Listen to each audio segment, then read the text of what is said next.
Already we have discussed the first Anglo-Mysore War and second Anglo-Mysore War. During second Anglo-Mysore War, how Hyder Ali died. After the death of Hyder Ali, how Tipu Sultan emerged as one of the powerful rulers of Mysore state. Let us study more about Tipu Sultan. How Tipu Sultan became a powerful ruler after death of Hyder Ali. He became the ruler of Mysore after Hyder Ali's death. He understood the cunningness policies of the British, doctrine of lapse and subsidiary policies. These policies disturbed Tipu Sultan. He considered as it was his duty to drive out of India to these Britishers. He thought that it was his duty to drive out these Britishers from India. He had clearly understood that with these cunningness policies, definitely the Britishers will remain here firm and they can expand their empire. Realizing this, Tipu Sultan started to plan it out. Tipu Sultan decided. Tipu Sultan wanted to overcome from these cunningness policies. Tipu Sultan wanted to weaken the political system of the British, the administration of the British. He tried to break the monopoly of the British over trade with India. Britishers had monopoly. With this monopoly, Britishers they were getting firmness and day by day the expansion policy, annexing the empires of the kings, those who don't have natural heir. With this all, Hyder Ali, after death of Hyder Ali, Tipu Sultan wanted to overcome from these all cunningness policies. Because of this reason, Tipu Sultan started to plan it out. According to his plan, he decided to take the help of the French. These developments started. The trade with India of the Britishers, this trade, Tipu Sultan wanted to break it. These attempts further angered the British and their enmity with Tipu Sultan grew up. The anger which was created on Tipu Sultan because of Tipu Sultan's attempts, Tipu Sultan was getting ready to fight against the British. Realizing these all, the Britishers wanted to take revenge on Tipu Sultan. The Britishers wanted to defeat Tipu Sultan. Because of this reason, Third Anglo-Mysore War began. One side, Britishers, the Nizam of Hyderabad and Marathas. The opponent was Tipu Sultan. Britishers, the Nizam of Hyderabad and the Marathas formed a triple alliance, whereas Tipu Sultan, being alone, he started to face the fight with Triple Alliance. What was the main cause for this Third Anglo-Mysore War? The main cause, the political system of Travancore, was the main reason of Third Anglo-Mysore War. There will be one more question. The question will be, what was the main cause of Third Anglo-Mysore War? The main cause of Third Anglo-Mysore War was the political system of Travancore was the main reason for Third Anglo-Mysore War. How this war continued? The king of Travancore built a fort in Kochi with the help of British. The king of Travancore decided to get the help of the British. With the help of the British, he built a fort in place of Kochi. Then on, he captured Ayakotta and Kamnur forts from the Dutch. There was a clear breach of Mangalore Treaty, which was signed during the Second Anglo-Mysore War. Britishers captured Karwar, Coimbatore, Dandigal and other regions under the leadership of Meadows. Under the leadership of the Meadows, the Britishers captured Karwar, Coimbatore and Dandigal. When the Britishers continued their march under the leadership of Meadows, Tipu Sultan decided to war with Britishers. Lord Cornwallis took the leadership of the British Army, and this leadership of Lord Cornwallis changed the course of Third Anglo-Mysore War. Lord Cornwallis sought the help of Nizam of Hyderabad and the Marathas. Nizam of Hyderabad and Marathas, they joined with British. Lord Cornwallis, with a huge army, he decided to take war on Tipu Sultan. Tipu Sultan was alone, but this triple alliance was ready to defeat Tipu Sultan. Then on, Marathas captured Savanur, Gajendragarh, Lakshmeshwar and Hubballi. Srirangapatana, by capturing Srirangapatana fort in 1792, up to Srirangapatana the Britishers reached. Then on, Tipu Sultan tried to enter an agreement with Britishers. Agreement was made in place of Srirangapatana. This is known as the Treaty of Srirangapatana in 1792. With this, Third Anglo-Mysore War came to an end. Third Anglo-Mysore War was ended with certain rules and regulations.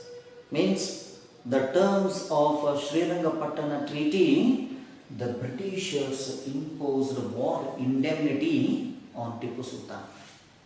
Tipu Sultan has to pay lakhs of money to the Britishers as war indemnity. His two sons were surrendered to Britishers, half of his empire, and some of the regions came under the control of Britishers. Thus Tipu Sultan lost in Third Anglo-Mysore War. His two sons became as a hostage in the British Empire. Some of the regions were shared among Marathas and Nizam of Hyderabad, and some of the regions were taken by the Britishers.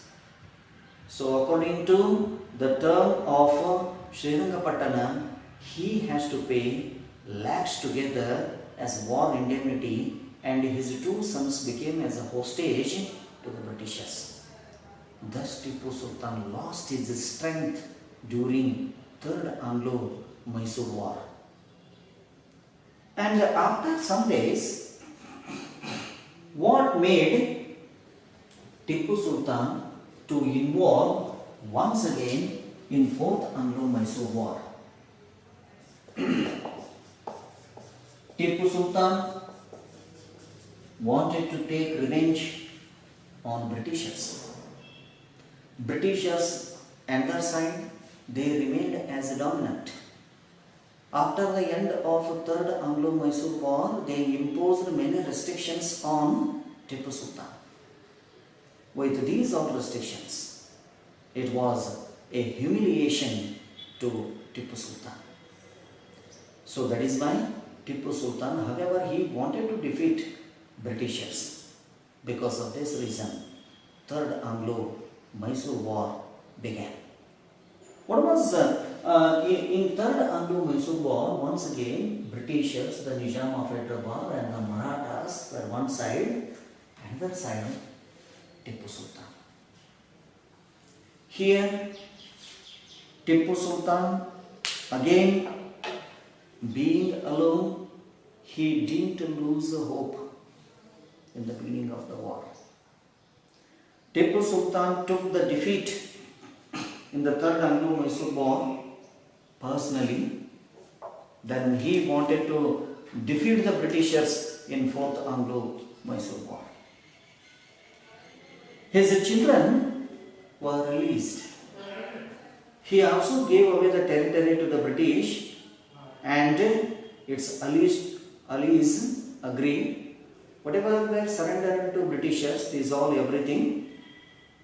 His two sons were released after the end of Third Anglo-Mysore War.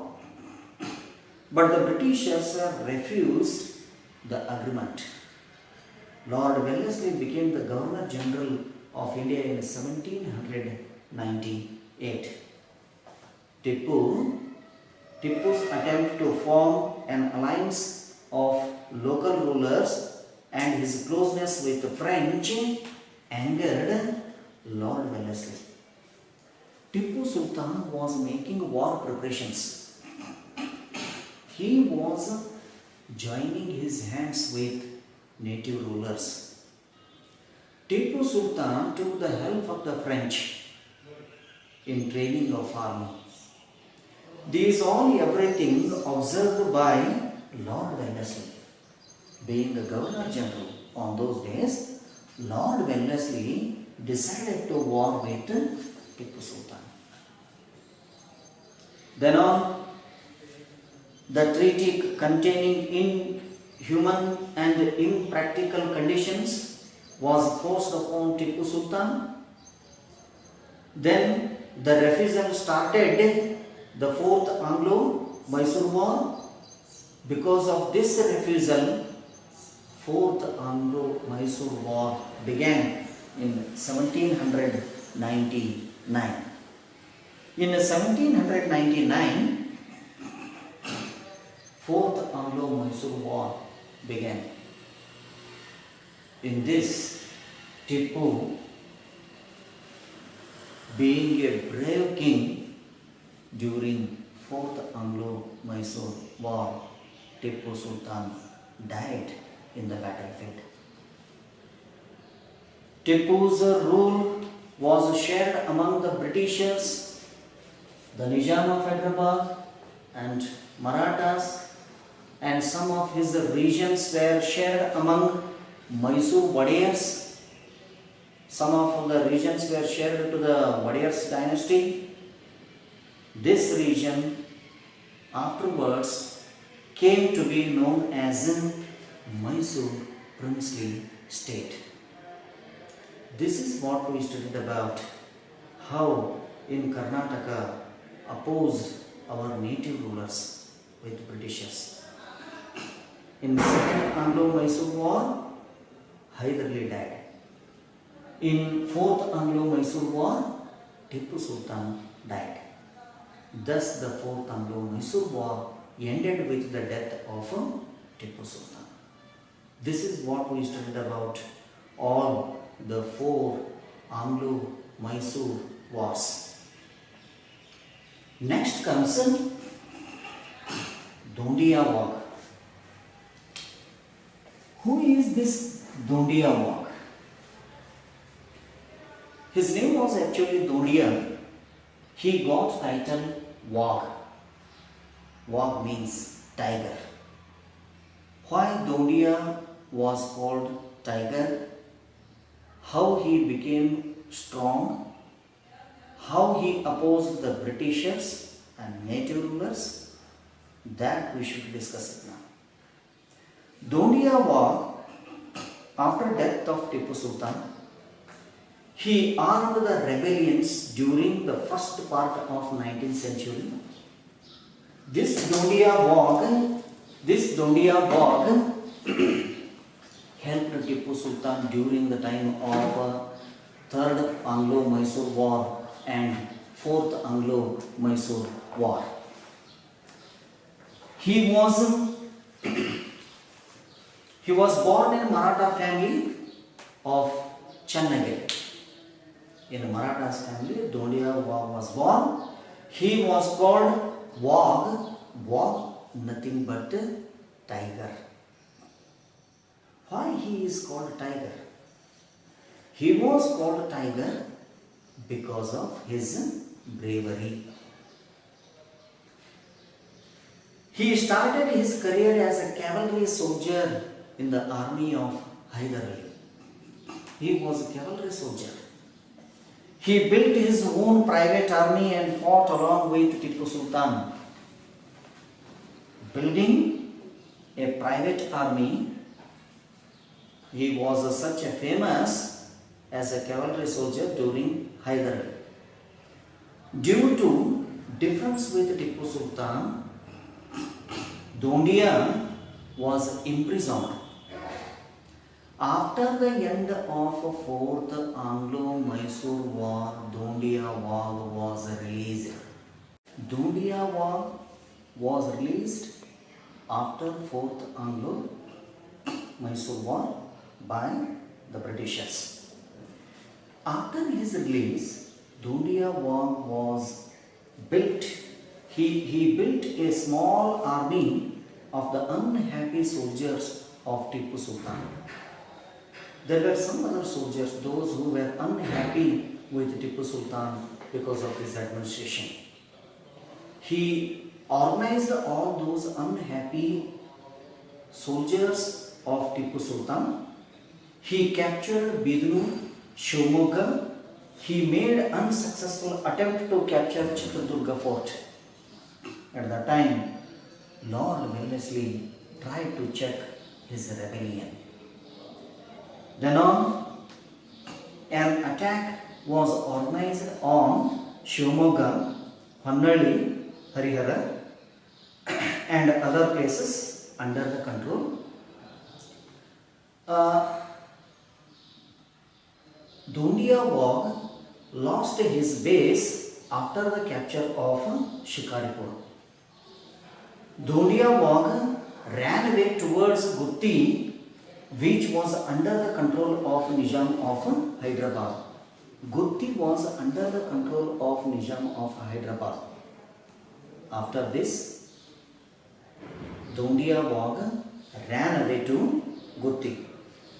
When Nizam's army attacked Gutti, then he ran away towards the region of Marathas, where the Marathas were ruling. To that area, Dondia Wagh ran away. The Marathas army attacked him and captured most of his horses, camels and arms. The unhappy Palegars encouraged Dondia Wagh. When Marathas attacked on Dondia Wagh, captured his army, then on the unhappy Palegars, they all encouraged Dondia Wagh. The French at Mahe of Malabar also extended their support to Dondia Wagh. The French also supported to Dondia Wagh. The Britishers followed him. The vast area that included Harihara, Chitradurga, Shikaripura, Savanuru, Ranebennuru, Kitturu and Londa, and there, by chasing Dondia Wagh, Britishers killed him.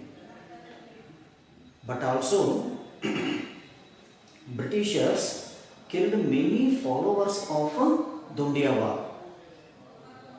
How Dondia Wagh's rule ended? Now the end of Dondia Wagh. Lord Wellesley decided to end the adventures of Dondia Wagh. Then on, the Britishers requested the help of local rulers. Dhondia had recaptured Shikaripur fort and he was scattered by the British army region. The British tried to defeat area between Tungabhadra and Malaprabha. Between these areas, the area which was under the control of Dhondia, this area was captured by British. They attacked him from the directions, from all the directions. Then on, when he left to Raichur, then on, he was caught in between Marathas army and Nizam's army. The Britishers attacked near Yelapurvi.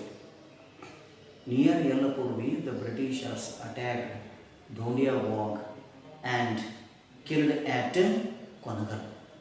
Thus, Dhondia Wagh's life ended with his death.